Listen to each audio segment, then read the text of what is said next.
Fl-2022 b'mod ġenerali 39% tan-negozji f'pajjiżna marru aħjar mis-sena ta' qabel il-pandemija, jiġifieri l-2019. Dan fil-waqt li minkejja l-isfidi kkaġunati mill-gwerra fl-Ukrajna, 21% tan-negozji Maltin għandhom pjanijiet li jespandu. Xeddu dan l-andament pożittiv ċifri minn stħarriġ mill-Kamra tan-Negozji Żaru Medji bħala parti mill-kunċett ta' barometru għal din il-qasam. Dan l-istħarriġ sar fil-bidu ta' din is-sena u involva l fuq minn 230 negozju. F'konferenza tal-aħbarijiet li saret fl-uffiċini tal-Kamra tan-Negozji Żaru Medji ġew spjegati iċ-ċifri wara dan l-istħarriġ.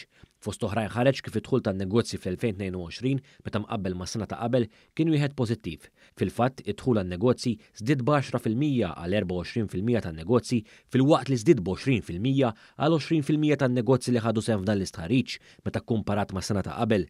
Saħansitra 16% tan-negozji raw żieda ta' aktar minn 30% fid-dħul tagħhom. 22% tan-negozji ma raw l-ebda tnaqqis fid-dħul meta mqabbel mas-sena ta' qabel. Dan ifisser li l-maġġoranza tan-negozji f'pajjiżna, jiġifieri 60%, raw żieda fid-dħul tagħhom fuq is-sena ta' qabel. Fil-konferenza ntqal li din iż-żieda kienet attribwita għal diversi fatturi, fosthom it-tmiem għar-restrizzjonijiet tal-pandemija, aktar stabbiltà u saħansitra aktar ottimiżmu fil-qasam. Intant l-istħarriġ mill-Kamra tan-Negozji Żaru Medji wara wkoll li meta mqabbel mas-sena li għaddiet, il-maġġoranza tan-negozji raw aktar profitti. Dawn in-negozji ammontaw għal 39% fil-waqt li 36% raw l-istess profitti tal-2019. Dwar dan tkellmet aktar magħna l-kap eżekuttiv tal-Kamra tan-Negozji Żaru Medji, Abigail Aġus Mamo. Komparajna wkoll ma' sena ta' pre-COVID li hemmhekk rajna aspetti koraġġużi ħafna, aspetti inkoraġġanti ħafna fejn in-negozju għadin naraw li ħafna minnu mar lura għal pre-COVID times u ġieli anke aħjar. Fil-fatt meta mqabbel mal-2019, jiġifieri l-aqwa sena t-turiżmu fl-istorja ta' pajjiżna, fuq bażi ġenerali, din is-sena 39% tan-negozji marru aħjar. L-istħarriġ tal-Kamra tan-Negozji Żaru Medji tratta wkoll ir-riżultati tul iż-żmien tal-festi tal-2022. Fil-fatt 29% tan-negozji raw żieda ta' 10% fl-andament tagħhom, 14% raw żieda ta' 20%, fil-waqt li 10% raw saħansitra żieda ta' 30% fl-andament tagħhom meta mqabbel mas-sena ta' qabel.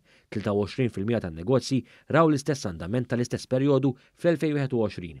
Dan ifisser li b'mod ġenerali 53% tan-negozji marru aħjar mis-sena ta' qabel fil-waqt li 23% baqgħu bl-istess andament. In-negozjanti li pparteċipaw f'dan l-istħarriġ ġew mistoqsija wkoll dwar l-ottimiżmu tagħhom fil-bidu ta' din is-sena. 35% kienu sodisfatti bl-andament fil-waqt li 8% oħra huma sodisfatti ħafna. 32% tan-negozji jqisu l-ottimiżmu tagħhom bħala wieħed neutrali. Dwar l-aspettattiva tagħhom għal 2023, 39% tan-negozji sostnew li din is-sena se tkun waħda aħjar mill-2022, fil-waqt li 43% qalu li din is-sena se tkun l-istess bħal ta' qabelha. L-istess tħarriġ staqsa wkoll dwar il-pjanijiet tan-negozji f'pajjiżna l-futur minkejja żminijiet ta' sfida li għaddejjin minnhom primarjament minħabba l-gwerra fl-Ukrajna, 21% tan-negozji f'pajjiżna sostnew li għandhom pjanijiet biex jespandu n-negozju tagħhom. Ovvjament Malta għandna sitwazzjoni ekonomika li hija healthy.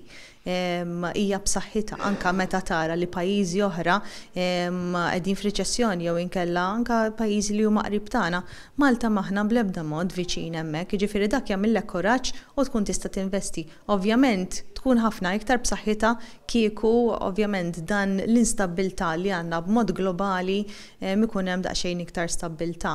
Imma naħseb anke fejn qegħdin inżommu kontroll anke fejn jidħol l-elettriku, fejn jidħol il-prezz tal-elettriku tal-enerġija, dak qed jagħti ħafna kuraġġ lin-negozji li huma jkunu jistgħu jgħidu jkomplu għaddejjin bix-xogħol dak li kien maħsub.